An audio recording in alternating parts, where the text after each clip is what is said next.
오늘의 제목은 따라하겠습니다. 하나님의 속성. 하나님의 속성. 예, 하나님은 어떤 분이신가 하나님의 속성을 말씀을 통해서 이렇게 찾아보려고 합니다. 그래서 처음에 제가 찾은 말씀이요. 엘로이 하나님, 그래서 나를 살피시는 하나님. 그래서 창세기 16장 13절 말씀입니다. 하갈이 자기에게 이르신 여호와의 이름을 나를 살피시는 하나님이라 하였으니 이는 내가 어떻게 여기서 나를 살피시는 하나님을 배웠는고 함이라. 이러므로 그 샘을 부엘라 헤로이라 하여 불렀으며 그것은 가데스와 베렛 사이에 있더라. 이런 말씀이 있습니다. 그래서 여기서 어떤 말씀이 나오냐면 여호와의 이름을 나를 살피시는 하나님이라 하였으니 그러면서 부엘라 헤로이 이런 고백을 합니다. 그래서 이 뜻은 나를 살피시는 자의 우물이다. 이런 말씀이에요. 그래서 제일 처음에 제가 찾은 말씀이 엘로이, 나를 살피시는 하나님의 속성에 대해서 제가 이렇게 말씀을 대해봅니다. 여러분들도 하갈이 이렇게 살아계신 하나님을 이렇게 샘물을 통해서 주님을 만나면서 나를 살피시는 분이다 고백했습니다. 내 인생에요. 한 매일매일요 주님이 정말 나를 돌봐주시고 나를 살펴주시고 나와 함께하심이 우리에게 늘 느껴지니까요. 주님의 임재, 주님의 함께하심, 동행하심, 역사하심 날마다 우리가 때로는 영의 눈으로 보기도 하고요. 마음의 눈으로 보기도 하고요. 목사님 말씀하신 지안으로 또 생각으로 이렇게 우리가 하나님을 이렇게 볼 수가 있는데요. 그 보는 하나님 중에 하나가 나를 살피시는 하나님. 옆 사람 좀 보세요. 나를 살피시는 하나님이 저분에게도 충만하게 보이고 있습니다. 그래서 나를 살피시는 하나님. 나뿐만이 아니라 내 앞사람, 옆사람, 뒷사람 모든 사람들이 정말 하나님이 함께 하시고 하나님이 보살펴 주시는 주의 은혜가 여러분들에게 또 부어지기를 축복합니다. 두 번째 말씀은요. 여호와 로이, 여호와는 나의 목자 하나님이십니다. 그래서 시편 23편의 말씀을 이렇게 찾았습니다. 여호와는 나의 목자시니 내게 부족함이 없으리로다. 그가 나를 푸른 풀밭에 누이시며 실만한 물가로 인도하시는도다. 내 영혼을 소생시키시고 자기 이름을 위하여 의의 길로 인도하시는도다. 내가 사망의 음침한 골짜기로 다닐지라도 해를 두려워하지 않을 것은 주께서 나와 함께 하심이라. 주의 지팡이와 막대기가 나를 안위하시나이다. 주께서 내 원수의 목전에서 내게 상을 차려주시고 기름을 내 머리에 부으셨으니 내 잔이 넘치나이다. 내 평생의 선하심과 인자하심이 반드시 나를 따르리니 내가 여호와의 집에 영원히 살리로다. 아멘. 따라하겠습니다. 여호와는 나의 목자시니 내게 부족함이 없으리로다. 우리 하나님이 나의 목자가 되어주세요. 그래서 내게 부족함이 없다고 우리가 고백을 합니다. 그러면서도 여러분들이 돌아보면 나는 부족한 게 너무나 많아 생각하면서 어떠한 일에 있어서 불평하기도 하고 상대방은 원망하기도 하고요. 때로는 미움과 시기와 질투와 다툼이 우리 가운데 역사하는 모습이 삶 가운데 우리가 일어날 수가 있습니다. 근데 오늘 다윗의 고백처럼 여호와는 나의 목자시니 내게 부족함이 없으리로다.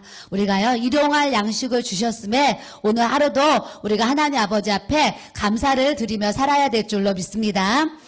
일용할 양식이 오늘 없었으면 우리가 한 끼밖에 못 먹을 수도 있고 굶을 수밖에 없는데 저는 오늘 두 끼를 먹었습니다. 여러분들은 얼굴을 보니까 세 끼를 다 드신 것 같아요. 하루 세 끼를 다 먹을 수 있는 그 일용할 양식을 우리 가정에 공급해 주셔서 그 음식을 먹을 수 있으면 하나님 앞에 우리가 진심으로 감사를 드려야 될 줄로 믿습니다.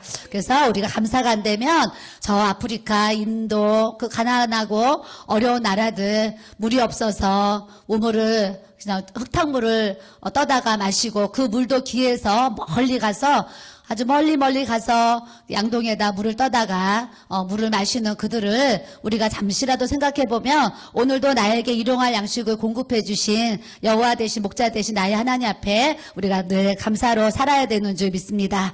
그래서 내 평생의 선하심과 인자하심이 반드시 나를 따르리니 내가 여호와의 집에 영원히 살리로다 그러셨어요.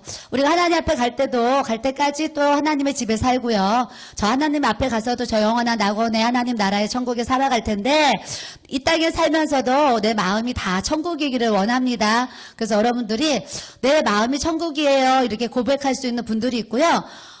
나는요 지옥이에요 이렇게 고백할 수 있는 분도 있고, 나는 천국인지 지옥인지 모르겠어요 이런 분도 있고요. 또 어떤 분은 하루에도 10번씩 20번씩 천국이 왔다 갔다 합니다. 이런 분들도 또 이렇게 있을 것 같아요. 그래서 여러분들에게 질문을 제가 이렇게 던졌습니다. 그럼 자기 자신을 돌아보면서 나는 천국인가 지옥인가? 요 앞에 계신 분 보니까 아주 천국인 것 같아요. 예, 요즘에 마음에 하나님의 나라가 임해서 하나님이 또 심령의 천국을 또 부어주신 줄 믿습니다.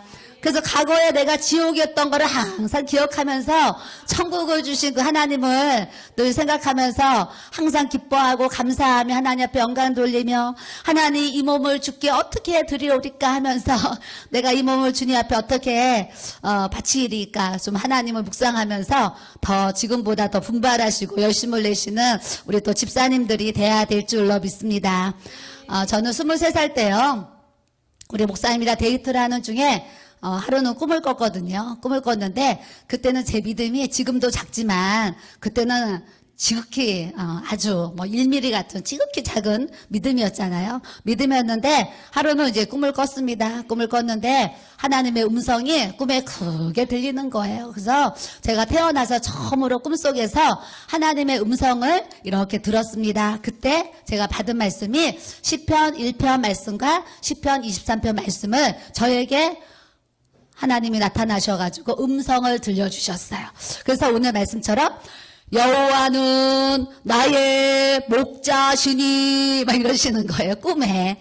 지금도 이거 저 6절밖에 없지만 지금도 외우라면 다 못 외우잖아요. 1편도 지금도 외우라면 한 자도 안 틀리고 외운다는 거 쉽지 않을 것 같아요. IQ가 낮아서. 근데 꿈에는요 한 자도 빠짐없이 생생하게 들려주시는 거예요. 하나님의 음성이. 그래서 제가 말씀을 이렇게 꿈에 받은 거는 시편 1편 말씀, 시편 23편 말씀, 그 다음에 이사야 41장 10절 말씀. 두려워 말라 막 이런. 제가 너무 이게 삶에 두려움이 있을 때요 대한수동 가가지고요 3일 동안 기도를 하는데 정말 하나님 앞에요 통곡을 하면서 울면서 기도를 했습니다. 제가 이 환경을 하나님, 이 힘든 환경을 제가 어떻게 이겨야 하겠습니까 하나님. 그래가지고요 제가 그 대한수원의 대성전에 가가지고요 한 가운데다가 방석을 딱 놓고 강단에 있는 십자가를 바라보면서 기도를 하는데요 사방이 다 가로막혀 있는 거예요. 제 마음이. 남편도 있고 자식도 있고 부모님도 계시는데 내 마음이 환경에 내 우겨싸임을 당해가지고요 이렇게 마음이 힘든 거예요. 그래서 제가 그 성전에 앉아가지고 하나님 앞에 전심으로 기도를 했는데요 눈물밖에 안 나오는 거예요. 그래서 제가 그때 주여 주여 하면서 얼마나 애통하고 울었는지요 아주 펑펑 울면서 기도를 했거든요. 펑펑 울면서 기도를 하는데 갑자기 제 마음에요 귀로 들리는 것처럼 음성이 들리는 거예요. 그 말씀이 이사야 41장 10절 말씀이었어요.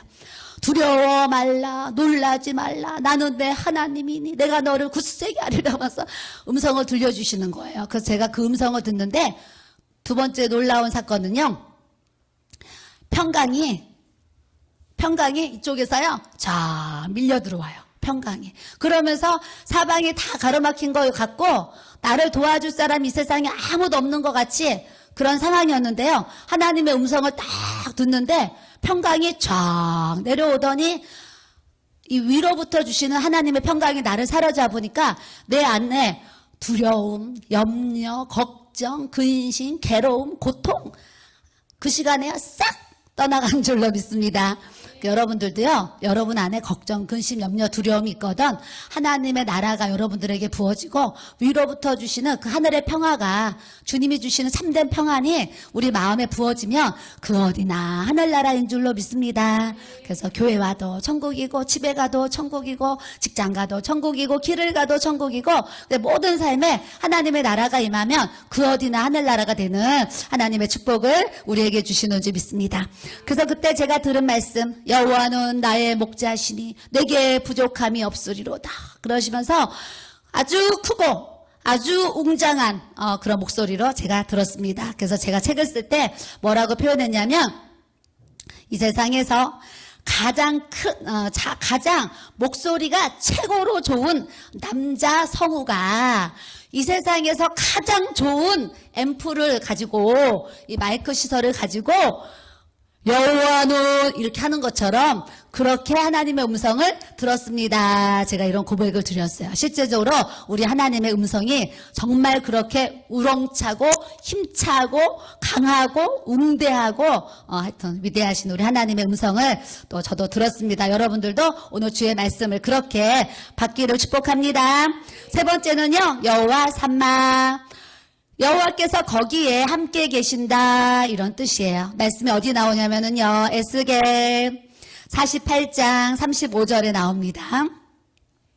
그 사방의 합계는 18,000척이라 그날 후로는 그 성읍의 이름을 여호와 삼마라 하리라 그래요. 그래서 여호와 삼마는 여호와께서 거기에 함께 계신다 그러셨어요. 우리의 삶에요, 여호와 삼마의 은혜가 임해가지고 내 마음에도 하나님이 임하고 그 어디나 하나님이 나와 함께 계심이 나의 삶을 통해서 나타나는 그런 하나님의 축복이 우리에게 또 부어져야 될 줄로 믿습니다.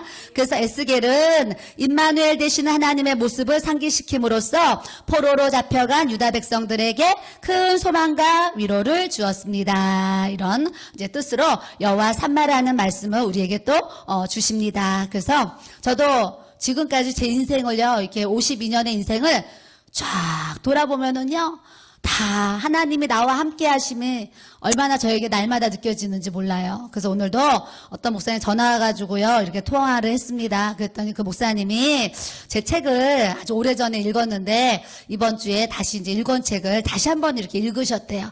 다시 한번 읽었는데 너무나 또 은혜를 받았습니다. 그러셔요 목사님. 그랬더니요, 이 목사님이 뭐라 그러셨냐면, 아유 근데 사모님, 축복교회 목사님은 어떻게 하나님이 그런 은혜를 주셔서 전화가 잘못 걸려와서 사모님을 만날 수 있어요. 이 얘기 또 하시는 거예요 오늘. 그러니까 그분이 이 읽은 책을 읽고 제일 은혜 받은 게요, 저 만난 거예요. 저 만난 거.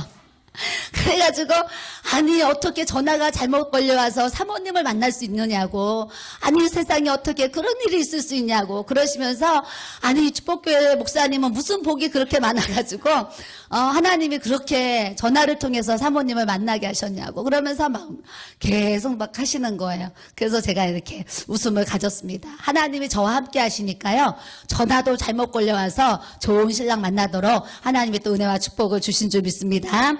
저뿐만이 아니라요, 여러분들이 결혼하신 모든 분들은 다 하나님이 예비하시고 예정하셔서 지금의 그 짝 나에게 하나님이 붙여주신 줄로 믿습니다. 그래서 부부가 만났으면 첫째, 후회하지 말아야 돼요. 왜냐하면 후회한들 어쩌겠어요, 후회한들. 저도 이렇게 상담을 통해서 많은 남편들의 얘기를 들어요. 오늘도 여기 어떤 집사님이 오셨어요. 그래서 몸이 아파서 제가 이제 예배 전에 기도를 해드렸습니다. 기도를 해드리고 났더니 집사님이 저한테 상담을 해요. 무슨 상담을 하시냐면, 사모님, 제가 좀 몸이 이렇게 약해가지고 좀 힘들어 하니까 우리 남편이 지금 제주도로 이렇게 그 직장을, 제주도로 이제 지금 출장을 갔는데 오늘도 하루에 몇 번을 전화해가지고 자기한테 회사 오늘 당장 그만두고 집에서 쉬라 그런다는 거예요. 근데 이 집사님은 저 집안 형편을 보면 내가 나가서 조금 버는 게 우리 가정을 좀 돕는 것 같아서 직장을 더 다니고 싶은데 요즘에 여기저기 좀 몸이 이렇게 안 좋다고 했더니 남편이 더 크게 병 나면 안 된다고, 지금 큰 병 안 생겼을 때 집에서 얼른 쉬고 몸조리 해가지고 몸을 회복해야 되니까 오늘 당장 회사 이제 그만두라고 오늘도 여러 번을 전화가 왔다는 거예요. 그런데 우리 집사님은 가정을 또 생각하니까 아유 내가 조금이라도 벌면 좋을 텐데 이래가지고 제가 그래도 아직은 조금 더 다니고 싶은데 사모님 어떻게 해야 돼요 이러는 거예요. 그래서 제가 뭐라 그랬어요? 집사님 남편 너무 좋은 분이에요. 그랬어요. 왜냐면은 제가 그 뒤에 무슨 얘기했는지 아세요? 아유, 어떤 분이 죽을 병에 걸려서 병원에서 3개월 산다고 했는데, 이분이, 나 이제 병원에서 죽을 병 걸려서 3개월밖에 못 산대요. 이렇게 이제 병원에서 얘기했습니다. 남편도 그 얘기 들었죠. 들었는데도 불구하고요, 남편이 부인이 3개월 산다고 그러는데도 부인이 직장 다녔거든요. 직장 다니는데, 직장 그만두라는 소리는 지금까지 안 하고요. 딱 교회 나가지 말라고 그러면서 지금까지 교회 나가지 말라고 남편이 노래를 한다는 거예요. 그러면서 당신이 교회를 안 나갔으면 그 죽을 병에 안 걸렸을 텐데 개척교회라 가지고 교회가 지하에 있대요. 그래가지고 이분이 이제 지하에 있는 교회를 다니는데 남편이 당신이 지하에 그 공기 안 좋은 데 가가지고 예배를 드려가지고 몸이 안 좋아져서 그렇게 죽을 병에 걸려가지고 이제 가게 됐으니까 지금부터라도 이제 교회를 다니지 말라고 남편이 노래를 하는 거예요. 교회 나가지 말라고. 그런데 그분이요 저한테 와서 눈물을 막 흘리시면서 뭐라고 하는 줄 아세요? 사모님 그런데요 제가 직장을 갖고 있는데 지금까지도 직장을 그만두라는 소리를 안 해요. 그러면서 일을 하지 말라는 소리는 안 하고 교회 다니지 말라는 소리는 매일매일 해가지고 제가 너무 속상해요. 그러면서 우시더라고요. 그래서 제가 저 집사님한테 오늘 그 얘기를 해드렸어요. 집사님 남편은 너무 좋은 남편이세요. 그랬어요. 좋은 남편이지요? 예. 아내가 아프다 그러면 아내 쉬라고 하는 게 좋은 남편이지요. 근데 이렇게 역으로 이렇게 아내를 사랑하지 못하는 그런 모습들을 이렇게 대합니다. 그래서 우리가 하여튼 내 남편 하나님이 다 만나게 해주셨으므로 좋으나 싫으나 하나님이 나에게 짝지어 주신 짝이다 생각하고 아낌없이 사랑하면서 서로 위로하고 섬기며 주님 앞에 또 가는 그런 믿음의 모습을 우리가 또 가져야 될 줄로 믿습니다. 그래서 저는요 상담을 통해 가지고요 우리 목사님이 당신 나한테 감사해야 돼 고마워해야 돼 이 얘기 하기 전에 하도 상담을 통해서 별의별 남편들을 제가 다 들었잖아요. 가장 제가 생각했을 때 악하다고 생각하는 남편이 누구겠어요? 바람피는 남편.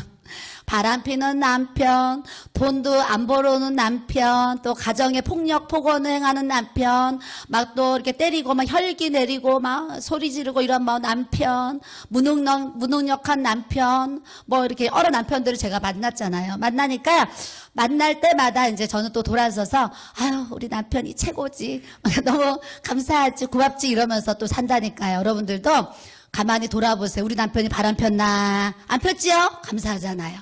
우리 남편이 어제 오늘 저 때렸어요? 본인 때렸어요? 안 때렸잖아요. 폭력 폭언 안 쓰면은 또 감사해야 되고 남편이 한 달에 100만 원이라도 50만 원이라도 돈 벌어오잖아요. 그러니까 또 돈 벌어오니까 얼마나 감사해요. 그러니까 우리가 나보다 더 고통받는 아내들을 생각하면서 현재 나에게 허락하신 남편을 항상 뜨겁게 사랑하며 우리가 또 믿음 생활 우리가 꼭 해나가야 될 줄로 믿습니다. 네 번째는요, 여호와 니시 하나님. 우리가 다 알지요? 여호와는 나의 깃발, 하나님은 나의 승리, 이런 뜻입니다. 저도 오늘 이 말씀을 대하면서요, 이런 생각을 하게 되죠. 모세가 손을 들면 이스라엘이 이기고 모세가 손을 내리면 아말렉이 이기는 거예요. 그래서 손을 들고 있어야 되겠는데 다 팔을 한번 이렇게 다 들어보세요. 두 팔을 우리가 들고 지금 예배를 한번 드려보세요. 그러면 모세가 하루 종일 해가 지도록 전쟁을 치렀는데 우리가 아침에 눈 떠가지고 저녁에 해질 때까지 이 손을 안 내린다고 생각해 보세요. 그럼 우리가 이렇게 모세와 같이 손을 들고 있는데 당연히 팔이 이제 30분이고 1시간이고 지나가면 이제 아프겠지요. 근데 하나님이 이 손을 붙잡으셔가지고 내가 이렇게 손을 들고 있으면 여호수아가 나가서 막 전쟁에 이기는 거예요. 싸움에서. 근데 요게 내려가기만 하면은 막 패배하고 있는 거예요. 근데 올리다 너무 힘들어가지고 봤더니 아론과 우리 다 나타나가지고 한쪽에서 이쪽에서 저쪽에서 누가 내리라래요. 오늘은 내가 여기 리더자니까 내가 내리라 그럴 때 내려야 돼요. 우리 목사님이 더 순정하잖아요. 예. 그래서 아론과 우리 옆에서 이렇게 받쳐주는 거예요. 그래서 오늘 이 말씀을 이렇게 묵상하면서 아 맞아. 모세가 이렇게 힘들고 어려울 때 옆에서 아론과 훌처럼 모세의 손을 이렇게 붙잡아주는 그분들이 있으니까 이스라엘 백성들이 그 전쟁에서 이겼지 이런 생각을 하면서 그럼 우리 교회에 이 아론과 우리 누군가 막 생각이 드는 거예요 또. 근데 오늘 금요일에 오신 분들은 다 아론과 훌인 줄 믿습니다. 예, 근데 저기 유집사님은 한쪽 팔만 들었어요. 다 보여요, 다 보여. 아론과 훌이 되어주셔야 될 줄로 믿습니다. 아멘, 내려주세요. 그래서 모세가 손을 들면 이스라엘이 이기고 손을 내리면 아말렉이 이기더니 모세의 팔이 피곤함에 그들이 돌을 가져다가 모세 아래에 놓아 그가 그 위에 앉게 하고 아론과 훌이 한 사람은 이쪽에서 한 사람은 저쪽에서 모세의 손을 붙들어 올렸더니 그 손이 해가 지도록 내려오지 아니한지라. 여호수아가 칼날로 아말렉과 그 백성을 쳐서 무찌르니라. 여호와께서 모세에게 이르시되 이것을 책에 기록하여 기념하게 하고 여호수아의 귀에 외어들리라. 내가 아말렉을 없이하여 천하에서 기억도 못하게 하리라. 모세가 제단을 쌓고 그 이름을 뭐라고 하고 그러셨어요? 여호와 니시라 하고. 그래서 우리가 모든 생활에 여호와 니시 하나님이 나의 하나님이 되어서요. 목사님이 얼마나 계시록 설교할 때마다 죄를 이기자, 세상을 이기자, 마귀를 이기자, 우상을 이기자 얼마나 우리가 했어요. 다시 한번 해보겠어요. 요 손으로 이렇게 들으시고 저를 따라 하시는 거예요. 죄를 이기자, 마귀를 이기자, 세상을 이기자, 우상을 이기자. 예, 우리는 다 이기는 신앙을 가져야 될 줄로 믿습니다. 누가 우리 모습 보면 막 데모하는 것 같지요? 다른 사람들은 저 밖에 나가서 막 나라를 위해서 데모하는데 우리는 여호와 니시 하나님이 우리 하나님인 줄 믿고 모세가 제단을 쌓고 그 이름을 여호와 니시라고 하나님 앞에 예배를 드린 것처럼 우리가 하나님 앞에 예배 드리는 이 자리에 우리가 있어야 될 줄로 믿습니다. 사무엘상 17장 45절에서 47절 말씀에 다윗이 블레셋 사람에게 이르되 너는 칼과 창과 단창으로 내게 나아오거니와 나는 만군의 여호와의 이름 곧 내가 모욕하는 이스라엘 군대의 하나님의 이름으로 내게 나아가노라. 오늘 여호와께서 너를 내 손에 넘기시리니 내가 너를 쳐서 내 목을 베고 블레셋 군대의 시체를 오늘 공중의 새와 땅의 들짐승에게 주어 온 땅으로 이스라엘의 하나님이 계신 줄 알게 하겠고 여호와의 구원하심이 칼과 창에 있지 아니함을 이 무리에게 알게 하리라. 따라하겠습니다. 전쟁은 여호와께 속한 것인즉 그가 너희를 우리 손에 넘기시리라. 우리의 모든 세상 전쟁도 다 하나님께 속한 줄로 믿습니다. 우리의 모든 삶의 영적 전쟁도 다 하나님께 속한 자인 줄 믿습니다. 제가 얼마 전에 어떤 목사님이 전화로 기도를 받기 원하셨어요. 그래서 제가 전화로 저기 멀리 계셔가지고 전화로 기도를 해드렸어요. 기도를 해드렸는데 환상이 이게 보이는 거예요. 그 목사님이 구름을 탔어요. 구름을 탔는데 구름을 타고 저 공중에 있어요. 공중에 있는데 이 목사님이 이 오른손에 검을 들고 있는 거예요. 검을. 오른손에 성령의 검을 들고 흰 구름을 타고 저 공중에 서 있는 거예요. 공중에 서 있는데 공중에 마귀들이 있는 거예요. 마귀들이 있으니까 이 목사님이 검을 들고요. 구름을 타고서 막 마귀들하고 싸우는 거예요. 그래서 마귀들이 그냥 한 뭐 셋 정도, 넷 정도 이 정도 보여요. 근데 하여튼 마귀들하고 이렇게 싸우는 거예요. 막 싸우는데요. 제가 놀라운 거 봤잖아요. 이 목사님은 저 공중에서 막 싸우는데 이 땅에서 그 교회 성도들이 목사님을 위해서 기도하고 있는 거예요. 기도. 환상으로 그게 보이는데 제가 얼마나 은혜를 받았는지 몰라요. 목회자들이 주의 일을 하면서요. 사실은 세상에 영적 전쟁을 하고 있는 거잖아요. 이 영적 전쟁. 우리가 하늘나라 영적 전쟁을 치르고 있는데 목사님은 이제 구름은 말씀과 성령이잖아요. 그러니까 말씀과 성령 위에서 이 성령이 검을 들고 마귀들을 막 대적하고 싸우는 거예요. 근데 그 공중 권세자를 물리치는 그 목사님을 위해서 땅의 성도들이 그분을 위해서 막 기도를 해주시는 거예요. 그래서 내가 너무 은혜를 받았어요. 맞아. 그 목사님 교회 성도들이 목사님을 위해서 이렇게 중보기도 하고 있구나. 이걸 봤다니까요. 그래서 제가 그분한테 목사님한테 그랬죠. 교회 목사님을 위한 그런 중보기도팀이 뭐 있을 수도 있고 없을 수도 있고 저는 모르죠. 그렇지만 하여튼 목사님은 그 교회에 목사님을 위한 중보기도 모임을 만들어서 목사님을 위해서 기도하는 시간을 가질 수 있도록 하셔야 됩니다. 그랬어요. 그러면서 제가 또 저도 적용이 돼야 되잖아요. 적용. 그래서 오늘도 여러분들이 제 얘기 들으면 맞아. 우리도 목사님을 위해서 중보기도 해야 되는데 이런 생각을 여러분들이 하셔야 될 줄로 믿습니다. 그래서 오늘 말씀 듣고 누가 기도하겠어요? 금요예배 오신 분들이 기도하는 사람들이에요.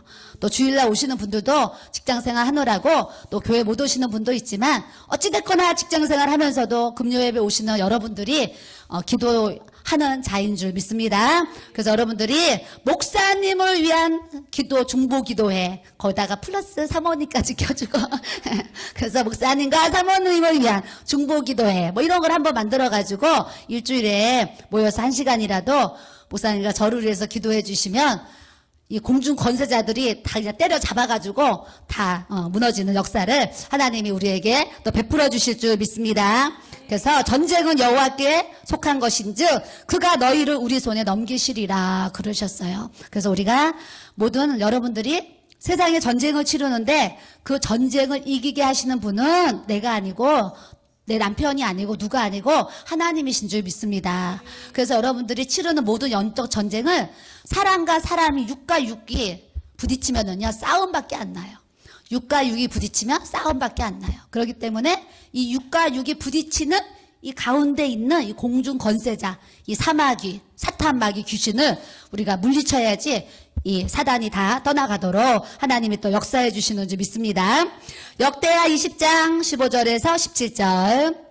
야하시엘이 이르되 온 유다와 예루살렘 주민과 여호사밧 왕이여 들을지어다. 여호와께서 이같이 너희에게 말씀하시기를 너희는 이 큰 무리로 말미암아 두려워하거나 놀라지 말라.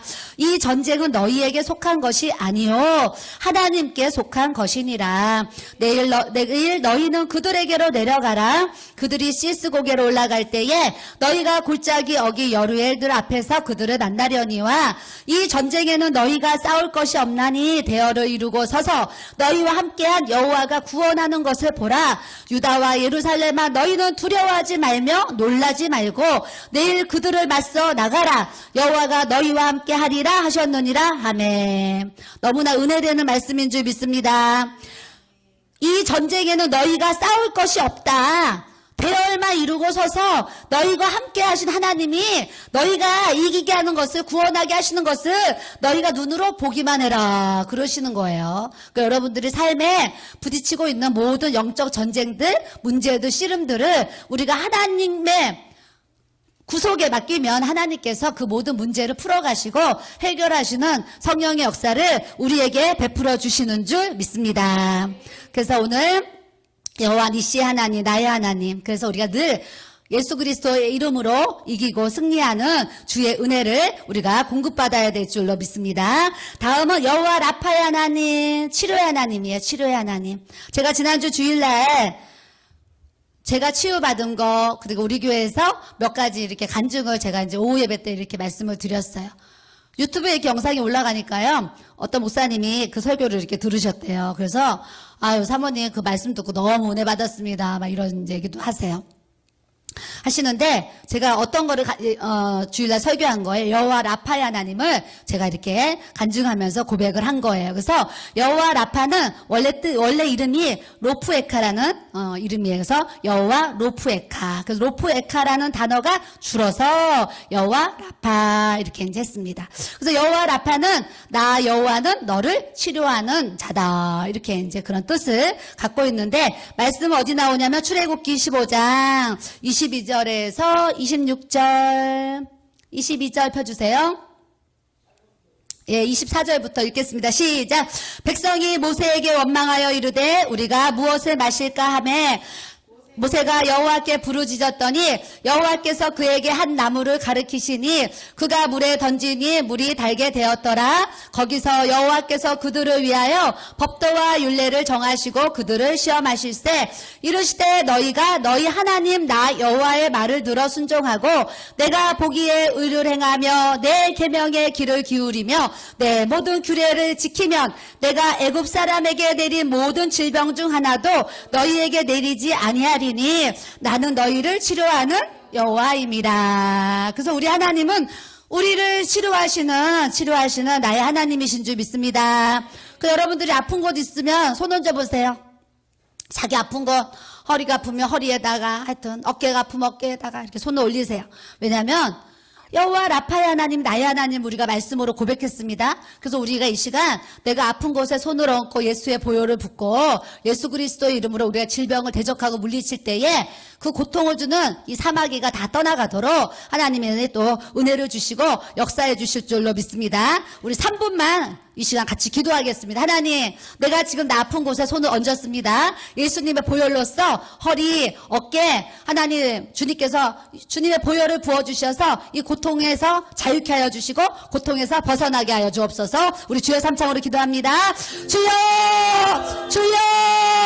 주여! 주여 하나님 아버지 감사합니다. 아버지 이 시간 아버지 하나님 우리 성도들 아픈 곳에 아버지 하나 손을 얹었습니다. 하나님 아버지 시간 아버지 그 손에 성령의 기름을 부어주시고 주여 예수의 피 예수의 피 예수의 피를 부어주셔서 아버지 하나님 주의 말씀으로 치료하여 주시고 하나님 예수의 보혈로 치료하여 주시고 주님이 치료의 강선을 비추셔서 여호와의 치료의 강선으로 아픈 모든 것을 주님께서 만져주시고 고쳐주시고 안수하여 주시고 주님 수술하여 주시기를 주님 아버지 앞에 간절히 기도합니다. 여호와 라파의 하나님 아버지 나의 치료자 하나님이신 줄 믿습니다. 아버지 이 시간 예수의 보혈을 부어주시고 하나님 이 시간 아버지 모든 아픈 아버지 부위에 성령의 기름을 부어주시고 예수의 보혈을 덮어주셔서 성령의 불로 성령의 불로 성령의 불로 임할지어다. 성령의 불로 성령의 불로 성령의 불로 임할지어다. 성령의 불로 성령의 불로 성령의 불로 임할지어다. 성령이 기름 부어주시고 성령이 만져주시고 성령이 역사하여 주셔서 예수의 피로 예수의 피로 예수의 피로 주여 예수의 피로 예수의 피로 예수의 피로 주여 치료영을 부어주셔서 주여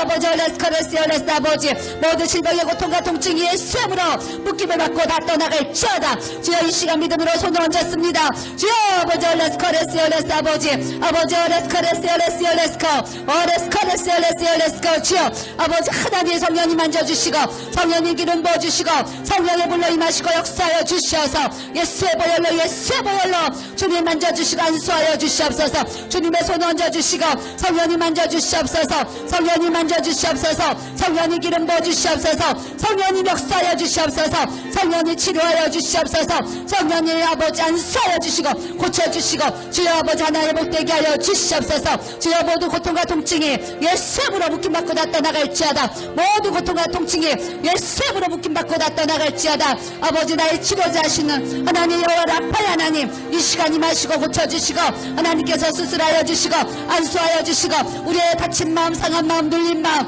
억누르는 마음 아버지 예수의 보혈로 씻어주시고 예수의 보혈로 고쳐주셔서 내 영혼에 성령의 기름을 부어주시고 성령이 만져주시고 성령님 역사하여 주셔서 아버지 하나님의 크신 은혜를 각 사람에게 주여 성령의 기름을 부어주시옵소서. 상한 심령 고쳐주시옵소서. 눌린 마음 회복시켜 주시옵소서. 병든 심령 고쳐주시옵소서. 주여 살려주시고 고쳐주시고 주여 아버지 하나님이 회복시켜 주시옵소서. 예수의 보혈을 충만하게 부어주시어서 온 영과 혼과 몸이 예수의 으로 자유케 될지어다. 온 영과 혼과 몸이 예수의 으로 자유케 될지어다. 온 영과 혼과 몸이 예수의 으로 자유케 될지어다. 모든 상황과 눌림에서 예수의 으로 벗어나고 끊어질지어다. 하나님 역사하여 주시고 은혜 내려주시고 나의 치료자 하나님 여호와 라파 하나님 오늘 시간을 마시고 역사하여 주셔서 우리의 모든 병들고 아버지 아픈 것 주님께서 다 고쳐주시고 만져주시고 치료하여 주시고 하나님의 은혜 주실 줄 믿습니다. 주여 주여 주여 감사합니다. 아멘. 여섯 번째는요 엘라함 하나님 라파의 하나님을 조금만 더 볼까요? 예. 신명기 32장 39절 이제는 나 곧 내가 그인 줄 알라. 나 외에는 신이 없도다. 나는 죽이기도 하고 살리기도 하고 상하게도 하고 낫게도 하냐니 내 손에서 능히 빼앗을 자가 없도다. 그러니까 결국은 어떤 얘기예요? 모든 우리의 생사하복. 저는요 어려서도요 이게 믿어지는 거예요. 생사하복이. 나를 살리시고 나를 죽이시고 화를 주실 수도 있고 복을 주실 수 있는 하나님이 하나님이시라는 게요. 저는 어려서부터도 이 말씀이 이렇게 믿어지더라고요. 생사하복. 여러분들도요. 인생 살아가면 살아갈수록 내 모든 생사복이 하나님 앞에 있다는 게 우리가 늘 믿어지잖아요. 저 사람 건강해서 오래 살 것 같은데 일찍 가는 일도 있고요. 저 사람 아파서 골골해가지고 몇 년 못 살 것 같은데 장수하는 분도 있고요. 저 사람 흥하는 것 같은데 어느 날 망해 있고 저 사람 지금 망해가지고 아무것도 없는 것 같은데 어느 날 또 흥해 있는 모습들을 이렇게 막 보잖아요. 우리 삶에 봐요. 보는데 삶에도 보지만 말씀에도요. 나는 죽이기도 하고 살리기도 하고 상하게도 하고 낫게도 하고 내 손에 모든 권세가 있다. 우리 주님이 우리에게 약속하신 줄 믿습니다. 그래서 여러분들이 화가 있거든, 여러분들이 어려움이 있거든, 여러분들이 죽을 만한 일이 있거든 살아계신 하나님 앞에 우리가 이 생사복의 주권을 하나님 앞에 맡기고 우리가 믿음으로 구하면 믿음의 역사가 창대케 이루어지도록 주님이 또 인도해 주실 줄로 믿습니다. 왕상의 17장 17절에서 22절에 사르밧 가부의 아들 얘기가 나옵니다. 그래서 엘리야가 이제 이 집에 갔더니요, 사르밧 가부가 우리 아들이 숨이 끊어졌습니다 그러는 거예요. 그러면서 엘리야에게 고쳐달라고 부탁을 합니다. 그랬더니 엘리야가 다락에 올라가서 자기 침상에다가 그 아들을 이렇게 누였습니다. 누이면서 여러분들이 한번 생각을 해보세요. 여기서 이제 어떤 이렇게 사람이 우리가 모여 있는데 누군가가 이렇게 죽었어요. 죽었으면 우리가 어머 죽었구나 그러고 뭐 응급차를 부르겠지만, 만약에 이 시대에 우리가 있다고 생각했을 때 누군가가 죽었습니다. 죽었는데 그 시체 위에 한 번도 어려운데 세 번을요, 시체 위에 세 번 엎드렸다 그러잖아요. 그 아이 위에 몸을 세 번 펴서 엎드리고 그래요. 가만히 생각했어요. 아니, 어떤 사람이 죽은 사람을 이리로 데리고 와가지고 저한테 사모님, 이 사람이 죽었으니까 사모님 기도해 주세요 했는데, 하나님이 저한테 너 그 시체에 엎드려서 기도해줘라. 근데 그런다고 하면, 야, 내가 그 시체에 이렇게 엎드리기가, 야, 이거 쉬울 건가? 내가 생각했을 때 안 쉬운 것 같아요. 목사님들은 남자니까 좀 담력이 있어가지고 주님이 말씀하시면 할 수 있을 것 같아요. 근데 저 같은 경우는 여자라 가지고 심령이 연약하니까 엎드려라 하면 이거 쉬울까? 안 쉬울 것 같은 거예요. 그런데 이제 엘리야는 그 아이 위에 몸을 세 번 펴서 엎드리고 여호와께 부르짖어 이르되 내 하나님 여호와여, 이 아이의 혼으로 그의 몸에 돌아오게 하옵소서. 그러면서 부르짖고 간절히 기도했더니 그 아이의 혼이 몸으로 돌아오고 살아난지라 그러셨어요. 하나님은 죽은 자도 살리시는 하나님이신 줄 믿습니다. 또 왕하에요. 그러니까 열왕기 하를 얘기하는 거예요. 왕하에 4장 32절에서 35절에요. 또 수넴 여인의 아들이 똑같이 또 엘리사에게, 아까는 스승, 지금은 제자, 엘리사에게 또 아들을 이제 죽었다고 살려달라고 하는 거예요. 그래서 32절에 엘리사가 집에 들어가 보니 아이가 죽었는데 자기의 침상에 눕혔는지라 들어가서 문을 닫고 두 사람뿐이 아니라 엘리사가 여호와께 기도하고 아이 위에 올라 엎드려 또 이제 아이 위에 올라갔습니다. 근데 이번에는 또 뭐라고 그래요? 입에다가 입을 맞추는 거예요. 시체가 있는데 그 시체에다가 입에다가 입을 맞춰요. 이것도 생각해 볼 때, 만약 내 아이가 누워있다 그러면 내 자식이니까 입이 맞춰질 수 있고 눈이 맞춰질 수 있고 손이 맞춰질 수 있는데, 생판 모르는 누군가가 죽은 사람을 데리고 와서 저한테 이 일을 하라 그러면, 와, 나 할 수 있을까? 이러면서 오늘 말씀이 이렇게 이제 깨달아지더라고요. 근데 이제 엘리사는 또 순종하는 거예요. 아이 위에 올라 엎드려 자기 입을 그 입에 대고, 자기 눈을 그 눈에 대고, 자기 손을 그의 손에 대고, 그의 몸에 엎드리니 아이의 살이 차차 따뜻하더라 그래요. 그러면서 몸이 이렇게 이제 회복돼요. 그래서 엘리사가 다시 내려와서 집안에서 한번 이리저리 한번 돌아다닌 다음에 다시 아이 위에 올라와서 엎드렸더니 아이가 재채기를 에치 이거를 7번 했더니 이제 온전하게 눈을 뜨고 살아났다는 말씀을 우리에게 또 이렇게 주신 줄 믿습니다. 그래서요, 우리 교회도 이제 신언니가 있잖아요. 신언니가 이제 모두 예배가 끝나면 목사님이나 저한테 기도를 받아요. 기도를 받는데, 이제 신언니가 이제 대개는 저가 이제 가슴 등에다가 손을 얹고 기도를 하는데, 하루는 신언니가 기도를 해달라고요, 이렇게 손을 내밀었어요. 그래서 제가 제 앉은 자리에서 손을 잡고 기도를 이렇게 막 했거든요. 손을 잡고 막 기도를 했더니 제 손에서 이제 이 성령의 불이 신언니 손에 이제 이렇게 들어간 거예요. 그러니까 얘가 이제 그 기도가 끝났더니 손이 뜨겁다고 막 얘기를 하는 거야. 이제 손이 뜨겁다고. 그래가지고 이제 손이 이제 뜨겁다고 하고서 이제 헤어졌습니다. 그랬더니 그때부터 지금까지 저한테 오면은요, 손을 내밀어요. 손 잡고 기도해 달라고. 그래서 제가 이제 손을 내밀 때마다 신언니의 손을 꼭 붙잡고 이렇게 이제 기도를 해주고 있어요. 그러니까 신언니도 손을 잡고 기도를 하니까 따뜻한 걸 느꼈지요? 예, 대답하지요? 본인도 따뜻한 걸 느끼니까 내 손 잡고 기도해 주세요 이렇게 부탁하는 것처럼 이 아이의 살이 차차 따뜻해지더라 그러면서 7번 재채기를 하고 눈을 뜬 죽은 자가 살아나는 믿음의 역사를 우리가 또 이렇게 볼 수도 있습니다. 저도 이 말씀을 대하면서 제 안에 또 오늘 무슨 마음이 오겠어요? 엘리야와 엘리사는 이 죽은 자도 이렇게 살아나도록 하나님이 그 사람을 도구로 이렇게 쓰셨는데 막 이러면서 앞으로 우리 목사님과 저도 이런 성령의 역사를 또 이렇게 일으키고 그렇게 또 쓰임 받아야 되겠다 막 이런 이제 막 결심이 막 쓰는 거예요. 저뿐만이 아니라 여러분도 이 하나님 나라의 거룩한 좀 이런 영적 욕심을 가지고 결심할 수 있는 주의 은혜가 또 부어져야 될 줄로 믿습니다. 저기 뒤에 이제 우리 시작가는 저 형녀 와 있어요. 오늘 말씀을 잘 대하면서 너도 하나님 앞에 기도해야지. 주여 나에게도. 엘리사는 엘리야에게 갑절의 영감을 막 달라고 그랬는데 너도 하나님 앞에 기도하면서 하나님 엘리사에게 행하신, 하나님 엘리야에게 행하신 그 능력의 기름 부으심 하나 저도 부어주셔야지. 하나님 제 평생에 하나님 나라 갈 때 내가 주님 앞에 그렇게 쓰임받지 않겠습니까? 기도하면 우리 저 형제에게도 그 이상의 능력으로 하나님께서 또 부어주실 줄 믿습니다. 그래서 하나님의 나라는요, 우리가 다 능력이 있어야 쟁이에요. 우리 전도사에 눈이 마주쳤는데요, 이번에 어머니 아파가지고 병원에 가셨어요. 여러 사람이 병실에 있는데 한 할머니가 치매에 걸려가지고요, 하루 종일 떠드는 거예요. 하루 종일. 그러니까 이 병실에 있는 간병인들이, 환자들이 얼마나 힘들겠어요. 하루 종일 떠드니까. 그래가지고 도저히 잠을 잘 수가 없는데 전도사님이 내가 저 사람한테 가서 손을 얹고 기도를 해야 되겠다. 왜냐면 모든 사람이 잠을 못 자니까 밤에. 그래가지고 전도사님이 가가지고요, 간병인이 옆에 있는데 전도사님 흉내를 내는 거예요. 손을 탁 올렸대요. 올리고서 예술부를 하면서 막 기도를 했다는 거예요. 막 이게 막 떠드는 거, 이게 잠재워 달라고 손을 딱 올리고 막 기도를 막 했대요. 기도를 하고 났더니 이분이 안 떠드는 거예요. 안 떠들고 났더니 그 간병인이, 아유, 기도하니까 안 떠드네요. 그러더래요. 안 떠드네. 지금까지 안 떠든대요, 그분이. 그래가지고 그 다음날 가족들이 엄마 보러 왔는데, 그 가족들이, 딸이 아니 엄마 오늘은 왜 이렇게 조용하냐고 막 그랬대잖아요. 예수의 이름의 그 능력과 권세가 전도사님 믿음으로 탁 올리고 기도하니까 그 권세 앞에 그 마귀가 무릎을 꿇은 줄로 이렇게 믿습니다. 그래서 주님의 일을 하면은요, 우리가 이제 주님의 능력이 나타나야 되는데, 그래서 제가 그랬죠, 전도사님한테. 아, 전도사님 병원 계실 때 거기 있는 사람들 다 좀 전도 좀 하세요. 내가 이제 그랬어요. 그랬더니 뭐 전도를 했는데 도무지 안 믿는다고 막 그러는 거예요.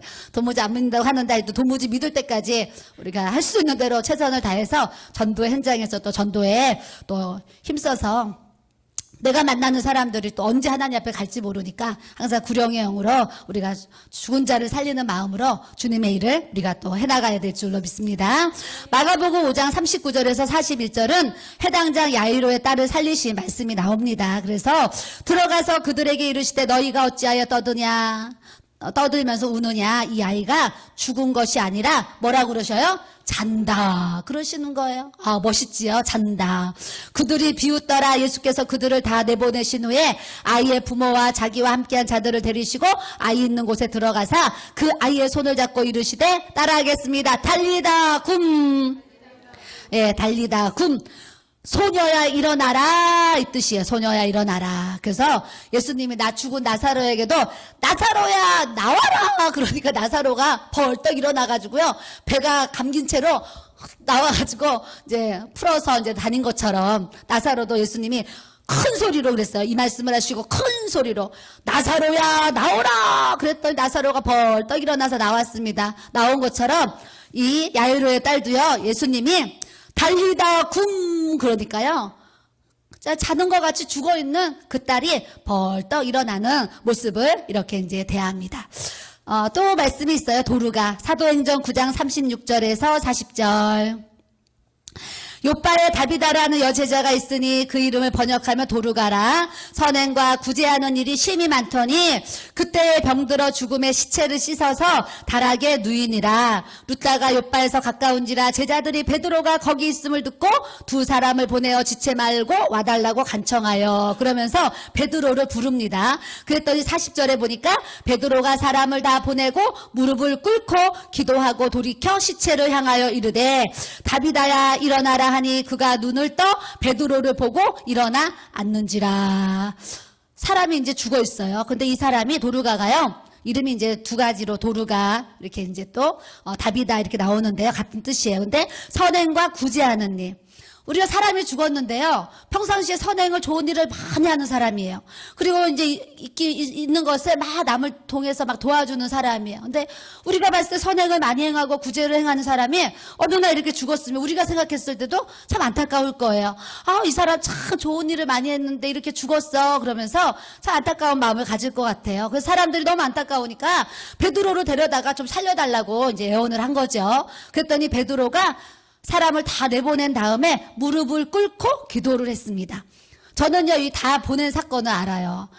왜 다 내보내고 그러잖아요. 저도 가끔 병원에 이렇게 전도를 하러 가거나 이제 또 신방을 이렇게 가잖아요. 가면 가족들이 있고요. 간병인이 있으면은요, 복음을 전하는데 방해가 되는 일이 있어요. 그래서 웬만하면 환자만 남게 하고 제가 복도에 다 나가 있으라고, 예전에 이렇게 신방을 하면 다 나가 있으라고 했어요. 왜냐면은 하나님의 말씀을 똑같이 전해도요, 거기 있는 사람들이 다 아멘으로 받아들이는 게 아니거든요. 내가 성경에 이제 죽은 나사로가 있는데 예수님 말씀하시니까 나사로가 살아났어요. 당신도 죽을 병에 걸렸지만 죽지 않고 하나님이 살리실 거예요. 이런 얘기를 하면 그 가족들이요, 죽는 사람은 어떻게 됐고 내가 무슨 종교를 통해서든지 살아나고자 하는 그런 갈망이나 욕구가 있겠지만 가족들은 그렇지 않아요. 그래서 무슨 죽은 사람을 살린다고 그냥 내일 모레 죽을 사람은 이런 얘기 하냐고 막 이러면서 방해할 수 있다니까요. 그래서 저도 항상 가족들을 다 나가라고 그러고 이렇게 전도를 했던 기억이 있어요. 근데 베드로도 그래서 다 내보낸 게 아닌가. 그리고 엘리야와 엘리사도 그 부인들은 엄마는 다 밖에 있게 하고 다락방에서 문 닫고 조용히 둘이 해결을 했잖아요. 근데 베드로도 똑같이 둘이 이렇게 해결을 하는 모습을 제가 이렇게 대합니다. 그래서 시체에 엎드려서 기도를 하라 그러면 그거는 제가 좀 힘들 것 같은데 베드로처럼 무릎을 꿇고 기도하라 그러면 요거는 또 저도 할 수 있겠다. 오늘 이렇게 이제 좀 적용이 됐어요. 적용이 됐는데 다비다야 일어나라. 너무 멋있는 거 생각만 해도 얼마나 멋있어요. 누가 죽었는데 누구야 일어나라. 그런데 죽은 시체가 탁 일어나면 얼마나 멋있어요. 우리가 앞으로 이제 주님의 일을 몇 년 더 할지 모르겠지만 우리의 사역에 이런 성령의 역사가 막 불이 일어나가지고요, 죽은 자들이 일어나는, 이 영혼들이 깨어나는, 잠든 그런 영혼들이 다 살아나는 주님의 놀라운 역사가 우리의 모든 사역을 통해서 또 앞으로 일어나게 하실 줄로 믿습니다. 여러분들이 또 이렇게 해주셔야 되는 거는 다음 주에 저희 목사님도 안양으로 집회를 가시고 저도 이제 강주로 집회를 갑니다. 가는데 이제 월화 주일부터 이제 월화수목 이제 5일은 이제 저희가 집회를 해요. 집회를 하는데 평상시에 기도한 분은 더 기도를 많이 하고 평상시에 또 기도를 안 한 분은 더 이제 또 기도의 자리에 나와서 하여튼 교회를 나는 도무지 올 수가 없다. 이런 분들은 또 어디서든지 기도하시고 교회를 또 오실 수 있다. 그럼 성전에 오셔서 우리 목사님과 또 저의 사역을 위해서 여러분들이 또 열심으로 기도를 해주셔야지 거기서 또 앞에서 탁 나가 설교를 하는데 나는 막 이 말 하려고 올라갔는데 앞에 나가서는 막 저 말이 막 줄줄줄줄 나오잖아요. 앞에 나오잖아요. 그러면 막 내가 알아요. 오늘 성령님이 내 입을 사용하셔서 성령님이 지금 말하게 하시는구나 막 알거든요. 근데 어떤 날은 앞에 나와서 하는데도요, 할 말이 막 생각이 안 날 때도 있고, 여러분들은 모르겠지만 저는 알잖아요. 어떨 때는 막 막힐 때도 있고 막 그런다니까요. 근데 요즘에는 제가 말씀을 전하면서 제가 스스로 알아요. 성령님이 나에게 부어줘서 하나님이 이렇게 말씀을 요즘에 잘 전하게 하시는구나. 제 스스로가 정말 그거를 깨닫거든요. 깨달는데 또 우리 목사님이 당신이 요즘에 하나님이 말씀에 이렇게 은혜를 주셔가지고 요즘에 설교를 은혜롭게 잘한다. 또 요즘에 칭찬도 들었습니다. 칭찬도 들었더니 또 우리 둘째 아이가 며칠 전에 또 그러는 거예요. 엄마 요즘 설교가 힘이 있어. 그러는 거예요. 그러니까 다른 사람도 막 이렇게 느끼잖아요. 여러분들도 느끼시는 줄 믿습니다. 그래서 은혜를 예전보다 더 많이 받으셔야 돼요. 하나님의 말씀을 받으면 이쪽 귀로 듣고 이쪽 귀로 흘리면 무슨 소용이 있어요. 그냥 진짜 우리 이렇게 저 사람이 나한테 상처 준 거는 막 우리가 마음에 새기잖아요. 상대방이 나한테 무슨 막 악한 말을 하면 막 마음에 새기잖아요. 마음에. 누가 나에게 해코지 하는 말은 물 위에 새기세요. 그냥 물 위에 쓰면 없어지잖아요. 그냥 물 위에 새기셔야 돼요. 안 좋은 거는 물 위에 새겨야 되고 하나님 말씀은 돌 위에 새겨야 돼요. 아주 새겨야 돼요. 돌에다가 글씨를 새기면 안 지워지잖아요. 새겨져서. 그러니까 거꾸로 하나님의 말씀은 물 위에 새기고 누가 그냥 마누라가 뭐 잔소리하고 조금 심한 말하면 막 막 그냥 여기서 새기잖아요. 그러지 마세요. 그래서 거꾸로 새기는 게 안 좋은 거는 물 위에 새겨서 금방 잊어버리고 좋은 하나님의 말씀은 우리가 마음의 신비에 새기고 돌비에 새겨가지고 아주 내 평생에 잊혀지지 않는 이 하나님의 말씀으로 우리의 신비에 새겨지는 주님의 역사가 우리 가운데 부어져야 될 줄로 믿습니다. 사도행전 20장 9절에서 12절 또 있어요. 유두고도 죽었어요. 9절에 유두고라는 청년이 창에 걸터 앉아 있다가 깊이 졸더니 바울이 강론하기를 더 오래 하매 졸음을 이기지 못하여 3층에서 떨어지거늘 일으켜 보니 죽었는지라 그래요. 바울이 이제 설교를 하는데요. 성도들한테 가르쳐야 될 말씀이 너무나 많은 거예요. 너무나 많고 할 말이 너무나 많은 거예요. 그래서 성도들은 막 힘이 들고 피곤하니까 막 얼마나 지금 직장 생활하고 와서 지금 피곤해요. 여러분들 피곤한데 여러분들의 형편을 생각하면 설교가 빨리 끝나야 되잖아요. 바울도 성도들의 삶을 생각하면 설교 빨리 끝나야 되는데 하나님의 말씀을 가르치는데 더 전하고 싶고 더 전하고 싶고 더 전하고 싶은 거예요. 막 요것도 전하고 싶고 저것도 전하고 싶고 뭐 이런 거죠. 그러다 보니까 바울이 너무 오랫동안 강론하니까 드디어 이제 졸기 시작하는 거예요. 아직은 이제 설교가 길지 않아서 안 좁니다. 현재는 안 졸아요. 우리 성도들이 안 존다고요. 그래서 이제 이렇게 졸았는데 사람이 많이 모였나 봐요. 저 창문에 있었는데 그 창문도 1층이면 좀 덜 닫혔을 텐데 3층 창문에 올라가서 설교를 듣다가 창틀에서 설교 듣다가 똑 떨어져서 죽은 거예요. 그래서 사람들이 이제 죽었다고 막 이제 난리가 났겠죠. 난리가 났어요. 그랬더니 바울이 내려가서 그 위에 엎드려가지고 이제 딱 몸을 안고 기도를 하는 거예요. 그러면서 떠들지 말라. 생명이 그에게 있다. 그러니까 이 사람은 지금 죽은 게 아니니까 이제 다시 살리라 해가지고 이 유두고가 딱 살아났습니다. 11절이 더 은혜돼요. 11절, 12절이 올라가 떡을 떼어 먹고 그러니까 이제 설교를 마치고 또 떡을 뗀 거예요. 떡을 떼고 또 집에 갔다 이러지 않고요. 올라가서 떡을 떼어 먹고 오랫동안 곧 날이 새기까지 이야기하고 떠나더라 그러셨어요. 그러니까 오늘은 우리 금요 예배를 그냥 올 철야로 해서 아침 날이 새니까 한 6시면 새겠지요. 6시. 그러니까 오늘은 올 철야 기도를 해가지고 새벽 6시 집에를 다 가는 거예요. 그 우리 마음이 얼마나 상쾌하고 뿌듯하고 기쁘고 그러겠어요. 그래서 이런 은혜가 우리에게 부어져야 될 줄로 믿습니다. 마음에 감동하시는 분들은 그래 오늘 나도 철야해야 되겠다 하고서 철야도 하시고 그래서 사람들이 살아난 청년을 데리고 가서 적지 않게 위로를 받았더라 이런 말씀이에요. 그래서 죽은 자들이 이렇게 벌떡벌떡 일어나면서 주의 복음이 이렇게 열심히 전해지는 모습을 대합니다. 그래서 우리가 육이 죽은 사람도 있고요. 이 영이 죽은 사람도 있어요. 근데 사실은 육이 죽는 것보다 영이 죽은 사람이 1000배나 10,000배나 그 이상으로 불쌍한 자겠지요. 육이 죽는 거는요. 오늘 내가 예수를 믿고 젊으나 늙으나 예수 믿고 천국 가는 거는 정말 하나님 앞에 복 받은 거예요. 우리가 복 있는 자예요. 근데 이 땅에서 어떻게 살든지 내 영혼이 구원받지 못해서 영이 딱 죽어있는 사람은 이 세상 누구보다도 불쌍한 자예요. 그래서 요즘에 뉴스 기사가요. 그 김정남 씨가 이제 독침을 맞고 죽었잖아요. 그래서 그게 막 이렇게 기사가 나오잖아요. 그래서 제가 오늘 우리 목사님한테 어떤 인생은 태어나서 이렇게 쫓기다가 독침을 맞고 죽는 인생도 있고 이런 얘기를 했어요. 어떤 인생은 예수의 복음도 정말 그분이 들었는지 안 들었는지 모르지만 예수의 복음도 한번 제대로 듣지 못하고요. 저 공산 정권에 묶여 있다가 복음도 듣지 못하고 저렇게 독침에 만져서 이렇게 죽는 사람도 있어요. 근데 우리가요 이 땅에 태어나서 예수님을 믿어가지고 예수 안에 이렇게 구원을 하나님을 찬양하고 노래하며 정말 경배하며 살 수 있는 이 축복을 주신 거 따라하겠습니다. 어마어마한 축복이다. 예, 정말 어마어마한 축복이에요. 우리가 구원받은 거는. 그래서 여러분들 다른 거 이렇게 막 속상해하지 마세요. 마음이 속상할 때마다 그래 나를 구원하신 하나님 너무나 감사하지 하면서 이 구원의 감격으로 여러분들의 모든 환경을 이길 수 있는 초월할 수 있는 그런 능력이 우리 가운데 또 부어져야 될 줄로 믿습니다. 5번째는요 여호와 로프에카 했습니다. 6번째 엘라함을 따라하겠습니다. 위로하시는 하나님. 엘라함은요 위로하시는 하나님. 우리가요, 막 위로가 많이 필요해요. 여러분들도 오늘 이렇게 얼굴을 보면은요, 위로가 필요한 분이 있어요. 위로가. 그래서 우리가 부부가 같이 살면서도요, 때로는 참 아내가 나를 좀 위로해줬으면 좋겠고, 남편이 좀 나를 위로해줬으면 좋겠는데, 참 서로가 위로할 줄 모르고 사는 부부도 사실은 많이 있고요.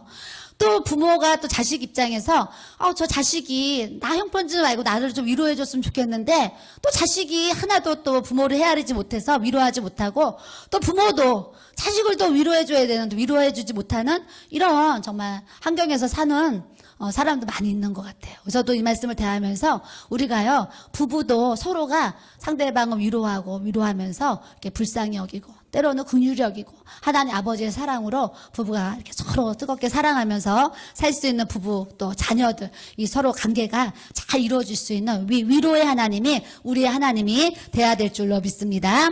그래서 너무 이름도 멋있어요. 엘라함. 우리 손주를 낳으면은 이렇게 한번 나함이라고 적을까? 위로의 하나님. 그래서 여호와 너희 하나님이 이르시되 너희는 위로하라 내 백성을 위로하라. 읽기만 해도 은혜가 되죠? 예, 여호와 일에 7번째. 아브라함이요, 이제 모리아산에 이렇게 이제 올라가서 이삭을 바치려고 할 때, 창세기 22장 13절에요. 아브라함이 눈을 들어 살펴본즉 한 순양이 뒤에 있는데 뿔이 수풀에 걸려 있는지라 아브라함이 가서 그 순양을 가져다가 아들을 대신하여 번제로 드렸더라. 아브라함이 그 땅 이름을 여호와 이레라 하였으므로 오늘날까지 사람들이 이르기를 여호와의 산에서 준비되리라 하더라 그러셨어요. 그래서 우리가 여호와 이레 무엇인가를 하나님이 미리 예비해 주시고 준비하신다 이런 뜻입니다. 저도 이제 집회를 가려고 하니까 5일이나 있어야 되니까 이제 옷을 이제 5일 동안 무슨 옷을 입어야 되나 그러고 이제 옷을 막 이렇게 챙겼어요. 제가 옷을 챙기면서 와, 내가 이 옷을 다 사 입으려고 그러면 돈이 얼마겠어요. 근데 하나님이 또 동대문을 통해서 이렇게 옷을 주셔가지고 옷을 안 사고도 이렇게 주신 옷으로만 해도 5일을 다 다른 옷을 입을 수 있도록 이렇게 은혜를 주신 게 너무 감사하잖아요. 그래서 며칠 전에 제가 진지사님 만났더니 진지사님이 저한테 부탁을 하시는 거예요. 사모님, 제가 아는 사람의 아는 사람인데 그분이 개척교회 사모님이시래요. 근데 사이즈가 55 사이즈라는 거예요. 근데 개척교회 사모님이시라서 사모님 옷 한 벌도 사 입기가 너무나 힘들대요. 그래서요. 그러면서 이제 제가 옷이 많은 걸 아시고 사이즈가 똑같잖아요. 그러니까 사모님 55 사이즈 그 사모님 입을 이렇게 옷 좀 주시면 제가 좀 갖다 드리고 싶습니다. 그래요. 그래서 제가 이제 주일이 모레 가죠. 하여튼 제가 갖다 놓든지 해서 이제 옷을 좀 담아다가 이제 갖다 놓으려고 해요. 그래서 또 개척교회 사모님이 이렇게 입는다고 하시니까 이렇게 또 나눌 수 있는 은혜를 주시는 게 다 이 여호와 이레 공급자 하나님이 나의 하나님 되게 하셔서요. 내 모든 사역에 사입지 않아도 이렇게 오늘 입은 이 코트 예쁘지요? 예. 사람이요. 막 내가 내 돈 주고 사서 입어도 참 기쁜데요. 하나님이 이렇게 공짜로 주셔서 입을 수 있는 이 기쁨이 얼마나 큰 줄 아세요? 여러분들도 막 이렇게 다 얻어 입으셨는데 하여튼 제가 보면은요. 잘 입는 분이 있어. 동대문에서 준 거를 잘 입는 분. 우리 이은혜 권사님은 내가 보면은요. 동대문에서 얻은 이렇게 고른 옷을 잘 입으세요. 순옥 집사님도 잘 입어요. 근데 다른 분들은 저도 안 입는 분들도 막 있어요. 그러니까 안 입을 거면 가져가지 말고 입을 거면 가져가서 이렇게 좀 열심히 입기를 바랍니다. 주신 거. 그래서 여호와 이레 하나님, 공급자 하나님. 그래서 예전에는 이제 우리 선도들 이렇게 하다가요. 또 이제 지금 한 번은 또 마포의 교회에 또 주고 한 번은 또 우리 교회에다 주고 이렇게 이제 지금 현재는 또 제가 하고 있어요. 사사기 6장 23절에서 24절은요. 여호와 샬롬 하나님이 여호와 샬롬. 평안의 하나님. 우리 삶에요. 오늘 하루도 내 안에 평강이 없으면 살 수가 없어요. 평강. 그래서 여러분들이 내 안에 이 세상이 주는 평안은요, 잠시예요. 돈이 막 들어왔어요. 이 돈이 들어왔으니 얼마나 기뻐요. 근데 이 돈 쓰고 나면은요, 또 그 기쁨은 없어지거든요. 그러니까 세상에서 보여주는 것으로 주는 이 평안은요, 잠시예요. 잠시. 그렇기 때문에 애기도 그래요. 우리 여기 심성도가 방에서 저번에 애기를 보는데 딸이 막 소리를 악을 쓰면서 막 우는 거예요. 막 아주 자지러지게 막 딸이. 그래서 왜 우나 봤더니 복도에서 이제 자기가 노는데 아빠가 이제 중고등부 교사니까 예배를 드려야 되잖아요. 그러니까 이제 유아방으로 얘를 복도에서 노는 아이를 유아방에 데리고 갔더니 그 자리에서 벌떡 눕더니요. 진짜 소리를요. 아 하면서 막 하니까 아빠가 막 애를 못 당하는 거 자기 자식을 못 이기는 거예요. 그래서 막 쩔쩔매고서 막 이러면서 쳐다보고 있는 거예요. 그래서 내가 안 되겠어가지고 막 가서 엄마한테 성도님 지금 너무 울어요 봐주세요 했더니 엄마가 딱 갔더니 뚝 하는 거 있죠. 그게 엄마와 아빠의 위력인 것 같아요. 엄마가 갔더니 뚝 하는 거예요. 그러니까 엄마는 벌써 애가 울 때 어떻게 하면 얘가 뚝 굳히는 거 아는 거예요. 근데 아빠는 그걸 모르잖아요. 근데 내가 그때 방에서 무슨 얘기했는 줄 아세요? 성도님 다은이 안 예쁠 때도 있어요. 내가 물어봤어요. 그랬더니 뭐라고 하는지 아세요? 사모님 안 예쁠 때도 있어요. 그러는 거예요. 내 자식도요. 항상 예쁜 게 아니라니까. 속색이고 말 안 들으면 안 예쁠 때도 있는 거예요. 근데 그래서 내 자식이 막 이제 다은이가 막 장난을 치면 얼마나 사랑스럽고 예뻐. 얘 누구 닮아서 이렇게 예쁘냐 이러잖아요. 그럴 때는 막 샬롬의 은혜가 임하죠. 막. 근데 얘가 막 속색이고 말 안 들으면 그 평강은 어디 가고 막 이제 화가 나고 그래요. 예전에 어떤 집사님이요. 자기는 성질이 너무 나빠가지고 어렸을 때 아기가 울면은요. 들어가지고 땅에다가 던졌대는 거예요. 우리 교회 그런 집사님도 있어요.